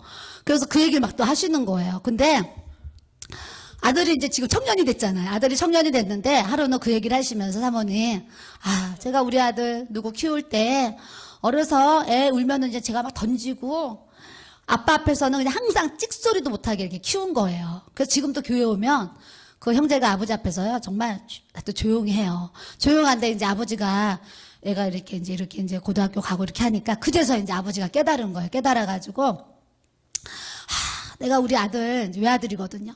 우리 아들한테 내가 참 못되겠구나. 이걸 이제 우리 그 집사님이 이제 깨달은 거예요. 깨달아가지고 이제 저 지하 성전부터 와서 그 이제 고백을 하시면서 제가 우리 아들 클 때 아버지로서 너무나 못된 행동을 많이 했습니다. 그러면서 이 아이가 나한테 상처를 너무나 많이 받아가지고 지금도 아버지하고 말을 안 하고 이렇게 나만 보면은 고개를 숙이고 이렇게 피하고 막 이러는데 이렇게 너무 미안하다 그래요. 그러면서 이제라도 아들한테 잘하려고 합니다. 그래요. 그래서 지금은요. 아들한테 엄청 잘해요. 엄청 잘해가지고 아버지가 굉장히 노력하는 모습을 제가 또 대하고 그 집사님도 이제 이런저런 얘기를 하면서 제가 과거에 아들한테 상처를 많이 줬으니까 그거를 이제 회복하게 하려고 제가 사모님 무지 많이 노력하고 이렇게 하고 있습니다. 그래서 요즘에 우리 아들이 나에 대한 반응이 많이 이렇게 좋아졌습니다. 이런 얘기를 이렇게 하시더라고요. 그래서 제가 뭐라고 그랬겠어요? 더 잘하세요. 그랬어요. 더 잘해야 돼요. 그래서 또 몰라서 또 내 자식인데도요. 내 자식한테 상처를 주고 또 아팠던 그런 경험들이 있는데 이제는 우리가 예수 안에 있기 때문에 모든 허물을 사랑하고 용서하면서 온 가족이 아가파적인 정말 하나님의 사랑으로 다 하나 되는 우리 가족들이 다 돼야 될 줄로 믿습니다. 그러려면 여호와 샬롬의 은혜가 임해야 돼요. 23절에 사사기 6장 23절 여호와께서 그에게 이르시되 너는 안심하라 두려워하지 말라 죽지 아니하니라 하시니라. 기드온이 여호와를 위하여 거기서 제단을 쌓고 그것을 여호와 샬롬이라 하였더라. 그래요. 샬롬. 그래서 우리가 여호와 샬롬 이렇게 찬양을 많이 부릅니다. 옆에 사람 보시고 여호와 샬롬 이렇게 항상 우리가 여호와 샬롬 이렇게 축복해야 돼요. 그 다음은요 엘라훔 이 말도 너무 예뻐요. 손주 이름 지을 때 라움이라고 또 해야 되나. 엘라훔 자비하신 하나님. 자비의 뜻이에요. 자비의 뜻. 신명기 4장 31절에요 내 하나님 여호와는 자비하신 하나님이심이라. 그가 너를 버리지 아니하시며 너를 멸하지 아니하시며 내 조상들에게 맹세하신 언약을 잊지 아니하시리라. 자비의 하나님. 출애굽기 34장 6절 여호와께서 그의 앞으로 지나가시며 선포하시되 여호와라 여호와라 자비롭고 은혜롭고 노하기를 더디하고 인자와 진실이 많은 하나님이라 그러셨어요. 따라하겠습니다. 자비하신 하나님. 우리는 자비하신 하나님을 이렇게 믿고 있는데요. 자비로운이란 뜻은 라움이에요. 라움. 이 뜻은 어머니가 아이를 낳을 때 해산의 고통을 겪지만 아이를 낳은 후에 그 아이를 바라보면서 기쁨의 눈물을 흘리는 모성의 깊은 감정을 내포하고 있습니다. 이런 뜻이에요. 그래서 엄마가 뱃속에서 아기를 10개월 가져가지고 아기를 낳을 때는요. 모든 산모들이 거의가 나 둘째 안 낳아 그러잖아요.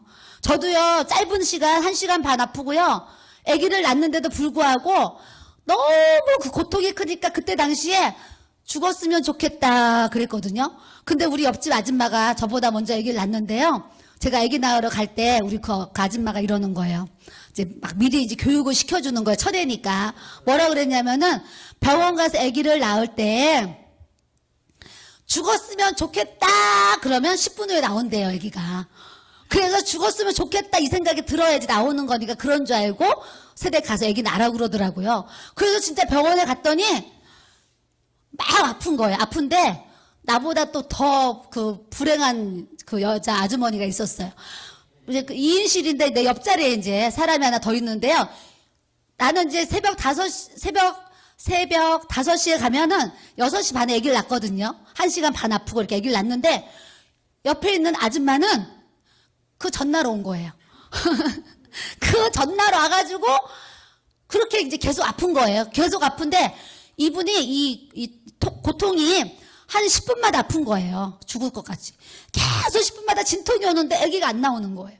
그래서 내가 누워있는데 이분 때문에 내가 더 힘들어. 막 얼마나 소리를 지르는지 1시간 막 누워있는데 이분이 너무 힘들어하니까 내가 더 아픈 것 같아. 막 하도 소리를 지르니까. 그랬는데 제가 아기를 낳고 갔는데 우리 엄마가 나중에 저한테 오시더니 너 옆에 있는 사람 어떡하니 그래서 엄마 그 아줌마 어떻게 됐어? 그랬더니 아직도 아기를 못 낳고 계속 고통을 하고 있다는 거야. 그래서 이제는 우리 엄마가 막 걱정이 돼가지고 수시로 가보는 거예요. 그 아줌마 애기 빨리 낳아야 되는데 수시로 가보는 거예요. 가보는데 이틀인가 반을요 고생하고요 수술해서 낳았다니까요. 수술해서 낳았어요. 그래서 내가 그 아줌마 보고서 그 수술하고 날 것 같았으면 그 고통 안 하고 낳았어. 얼마나 이틀인가 반을 하고서 이렇게 수술하고 났어요. 그래서 사람들이 그렇게 수술할 줄 알았으면 뭐하러 이틀 아팠냐고 막 그랬죠. 그랬는데 병원에서는 수술을 또 건면을 했는데 이 본인하고 가족들이 수술 안 하고 끝까지 막 해보겠다고 해가지고 그 가족들이 막 이제 순산하겠다고 해서 그렇게 미루다가 그렇게 됐다는 얘기도 가졌어요. 그러면 그런 분이요 또 아기 갖고 싶겠어요. 아기를 낳을 때는 저도요 첫애 낳을 때는 이제 두 번 아기 못 낳겠다 이랬다니까요. 누구든지 그런 생각 하는데 아기를 딱 낳을 때 너무 힘든데 키우면 얼마나 예뻐요. 우리 권사님도 막 신혼이 보면 우리 집 복덩이 그러잖아요. 너무 예쁘고 자식이 사랑스러우니까 우리 집 복덩이라 그러잖아요. 내 자식은 그렇게 복덩이 같이 예쁜 거거든요. 그런데 또 그런 아픔 속에서 또 키우는 거 보면 그 기쁨이 있잖아요. 하나님이 우리를 보실 때 자비하신 하나님. 내 자식이 속색일 때는 그냥 어떻게 하고 싶을 때 때리고 싶고 막 야단치고 싶고 내쫓고 싶고 뭐 별의별 생각이 다 들지만 그래도 자식이니까 우리가 끝까지 자식을 품고 부모로서 자식을 이렇게 키우는 것처럼 우리 하나님도 우리를 그런 마음으로 자비하신 하나님, 엘라움의 하나님이 우리를 그렇게 사랑으로 품어주시고 자비로 품어주시고 우리를 또 세워가시는 줄 믿습니다. 이제 여러분들이 궁금하실 거예요. 제가 지금 9개를 했는데 우리 사모님이 오늘 몇 개를 하실 건가 궁금하시죠? 이제 이쯤 되면 이제 궁금하셔요. 2개가 남았습니다. 궁금하실 것 같아서. 예. 엘칸나 하나님의 따라하겠습니다. 모든 것을 다해 사랑하시는 하나님. 예, 모든 것을 다해 사랑하시는 하나님이 엘칸나 하나님이에요. 신명기 4장 23절에 너희는 스스로 삼가 너희 하나님 여호와께서 너희와 세우신 언약을 잊지 말고 내 하나님 여호와께서 금하신 어떤 형상의 오삭도 조각하지 말라. 내 하나님 여호와는 소멸하시는 불이시요 질투하시는 하나님이시니라. 하나님은요 사랑의 하나님이신데 그 사랑이요 질투로 표현하시는 거예요. 너무너무 사랑하니까 질투의 하나님으로 표현해요. 그래서 여자들이요 다른 때 질투 많이 안 해요. 근데 내가 사랑한 남자가 다른 여자를 사랑하게 되면 최고의 질투를 하겠지요. 내 아내, 내 남편이 다른 여자, 다른 남자를 만나면 우리가 최고의 질투가 일어날 것 같아요. 나 외에 다른 사람을 사랑하는 것에 있어서. 그와 같이 하나님도 하나님 외에 다른 신과 다른 우상을 섬기는 것에 있어서는 최고의 질투를 하시는 거예요. 그래서 우리가 하나님은 왜 다른 신을 믿지 말라고 하시나? 아니요. 우리를 너무너무 사랑하셔서 하나님만 사랑하기를 원하시는 질투의 하나님이 우리의 하나님인 줄 믿습니다. 출애굽기 34장 14절에 너는 다른 신에게 절하지 말라. 여호와는 질투라 이름하는 질투의 하나님이니라 그러셨어요. 그러니까 우리 미워서 다른 신에게 다른 우상 따라가지 하려고 하는 것이 아니라 우리를 너무너무 사랑하셔서 내가 사랑하는 하나님 자녀가 예수님 신랑 신부 관계 속에서 내가 다른 거 사랑하는 게 주님은 싫으신 거예요. 그래서 야고보서 4장 4절 가늠한 여인들아 세상과 벗된 것이 하나님과 원수됨을 알지 못하느냐. 그런즉 누구든지 세상과 벗이 되고자 하는 자는 스스로 하나님과 원수되는 것이니라. 너희는 하나님이 우리 속에 거하게 하신 성령이 시기하기까지 사모한다 하신 말씀을 헛된 줄로 생각하느냐. 성령이 시기하신대요. 왜요? 나를 너무 사랑하시는데 내가 하나님만 사랑해야 되는데 예수님만 사랑해야 되는데 하나님 외에 다른 걸 더 사랑하니까 성령도 시기하신다는 말씀을 우리에게 이렇게 주신다는 거예요. 그래서 우리가 가늠한 여인처럼 내가 하나님보다 하나님 외에 더 다른 것을 우리가 사랑하게 되면 그것이 나에게 우상이 되어서 하나님이 나를 보실 때 질투하신다니까요. 그래서 하나님보다 우리가 더 사랑하는 거, 하나님이 나에게 시기하시고 질투하시지 않는 이 믿음의 모습 우리가 다 가져야 될 줄로 믿습니다. 로마서 5장 8절 우리가 아직 죄인 되었을 때에 그리스도께서 우리를 위해서 죽으심으로 하나님께서 우리에 대한 자기의 사랑을 확증하셨느니라 그러세요. 예수님이 나 위해서 십자가에 죽으셨는데 그 대속의 사랑을 나에게 주셨는데 우리가 어떻게 하나님 외에 우리가 다른 신을 믿고 따라갈 수가 있느냐 이 얘기를 하시는 거예요. 로마서 8장 32절 자기 아들을 아끼지 아니하시고 우리 모든 사람을 위하여 내주시니가 어찌 그 아들과 함께 모든 것을 우리에게 주시지 아니하겠느냐. 나는 너희들 위해서 너를 위해서 나의 독생자 외아들을 십자가에서 죽기까지 내가 너희들을 살리려고 그렇게 수고했는데 어떻게 너희들은 나의 사랑을 저버리고 다른 신을 따라갈 수 있느냐. 어떻게 나보다 너희들이 돈을 더 따라가고 직장을 따라가고 사회를 따라가고 다른 더 무엇가를 세상을 짝하면서 그렇게 사랑하며 살 수 있느냐. 나는 시기에 질투의 하나님이니까 너희들이 이것을 명심하고 나 외에 다른 것은 절대 사랑하지 말고 나만 사랑하라 말씀하시는 줄 믿습니다. 마지막으로 암노스의 하나님, 용서의 하나님 이세요. 용서의 하나님. 암노스는 용서의 하나님. 이사야서 53장 5절 6절 그가 찔림 우리의 허물 때문이고 그가 상함 우리의 죄악 때문이고 그가 징계를 받음으로 우리가 평화를 누리고 그가 채찍에 맞음으로 우리가 나음을 받았도다. 우리는 다 양 같아서 그릇 행하여 각기 제 길로 갔거늘 여호와께서는 우리 모두의 죄악을 그에게 담당시키셨도다 그러세요. 내 허물과 내 죄가 얼마나 많아요. 그래서 우리가 항상 다른 사람의 진짜 허물 보려고 하지 마시고 항상 내 들보를 보면서 내 죄가 보여야 되는 줄로 믿습니다. 우리가요, 우리 안에 기도가 부어지고 우리 안에 회개가 부어지고 우리 안에 거룩한 정결한 영이 부어지면은요, 사실은 다른 사람의 막 이렇게 허물이 안 보이거든요. 내 죄가 크게 보이니까 다른 사람의 허물이 안 보여요. 근데 우리가 내 안에 회개가 제대로 부어지지 않으면 내 죄는 안 보이고 다른 사람의 죄만 막 보이는 거예요. 다른 사람의 죄만. 그렇기 때문에 나는 요즘에 내 죄가 많이 보이나 내 옆에 사람의 죄가 많이 보이나 여러분들이 생각해 보세요. 그래서 내 죄가 많이 보이는 분은 하나님과 친밀해 있는 분이에요. 근데 다른 사람의 막 죄가 다 보이는 거예요. 저 사람 왜 그래? 이러면서. 그러면 내가 하나님 관계가 지금 친밀하지 못한 거예요. 그래서 하나님과 나와의 관계가 친밀하신 이 용서의 하나님, 나의 하나님이 돼야 될 줄로 믿습니다. 베드로전서 1장 18절 19절 너희가 알거니와 너희 조상이 물려준 헛된 행실에서 대속함을 받은 것은 은이나 금같이 없어질 것으로 된 것이 아니요 오직 흠없고 점없는 어린 양 같은 그리스도의 보배로운 피로 된 것이니라.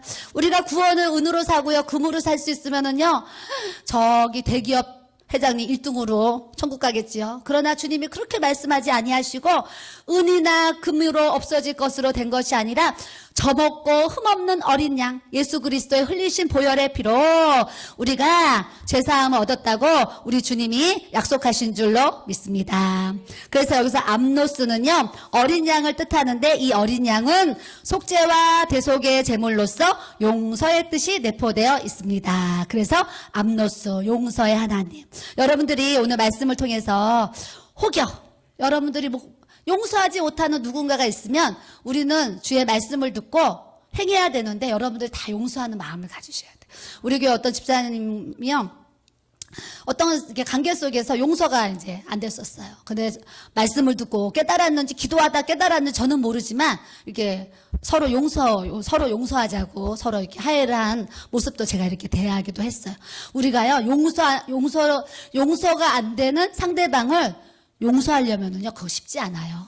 그런데 내 안에 그리스도의 사랑이요, 하나님 아버지의 사랑이 막 부어지면은요, 내 이 정신세계로는 도저히, 내 마음은 도저히 저 사람 용서할 수 없어. 저 사람 내 돈 띄어먹었지?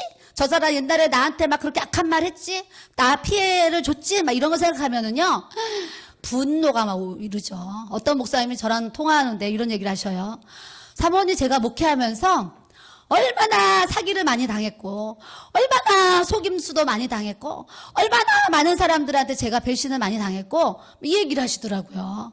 이분이 목회도 또 크게 하시고 많은 사람들을 대하다 보니까 돈을 빌려줬는데 그냥 안 갖고 도망가기도 하고, 또 믿었는데 배신하고 배반하고 또 가버리기도 하고, 그런 어떤 삶의 고백을 하면서 제가 이렇게 70이 다 되도록 주의 일을 하면서 얼마나 많은 사람들에게 돈을 떼이고 거짓과 그 술수에 제가 넘어가서 사기를 당하고, 이런 일들이 저 사람 정말 믿을 만한 사람이라 생각했는데 나를 배반하고 떠난 그런 얼마나 많은 일들이 저에게 있었겠습니까? 그런데 그분이 중요한 얘기를 저한테 하시더라고요. 나는 오랜 목회 동안 수많은 상처와 아픔과 눈물과 고통을 헤아릴 수 없이 많이 받은 목회자인데, 그 다음 말이 뭐라고 그러신지 아세요? 하나님은 나를 보고 계셔서 내가 수많은 사람들에게 사기당하고 돈을 떼고 막 이렇게 어렵고 힘들고 고통 속에 살아왔는데, 하나님은 목사님의 손을 번쩍 들어주셔가지고 모든 것을 다 하나님이 갚아주셨다고 고백을 하시더라고요.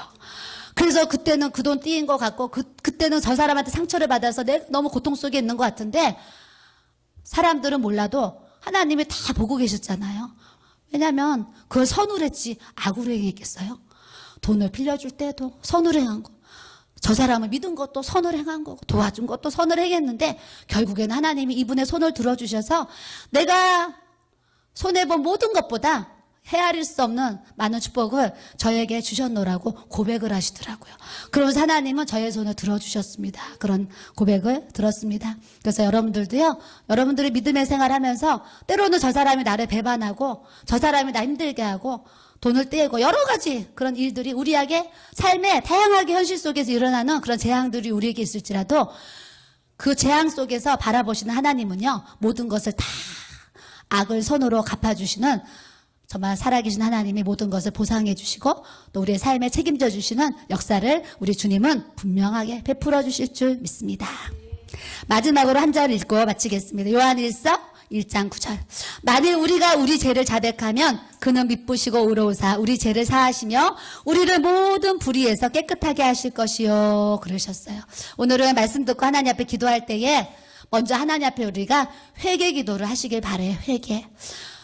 회개는 왜 중요하냐면요, 하나님 앞에 나아갈 때 거룩한 기도, 거룩한 찬양, 거룩한 예배 하나님 받으시기 원하는데, 우리 안에 이 회개가 안 되면은요, 우리의 이 죄 때문에 하나님이 우리가 드리는 이 시간을 안 받으실 수도 있다니까요. 그렇기 때문에 여러분들이 하나님과 친밀해지기 원하시면 하나님과 친구가 되어지고 하나님이 나의 하나님이 되어서 오늘 말씀 전한 모든 하나님의 속성이 내 삶에 정말 그렇게 나타나기를 여러분들이 원하신다면, 먼저 하나님 앞에 진정한, 저 사람은 내 죄 모르지만 내 안에 내 죄는 내가 다 아는 줄 믿습니다. 내 안에 모든 알고 지은 죄 모르고 지은 죄 예수의 보혈로서 깨끗이 씻어주셔서 하나님과 나와의 관계가 온전하게 회복되어지는 이 거룩함의 통로가 하나님 열려지게 해달라고 우리가 하나님 앞에 기도해야 될 줄로 믿습니다.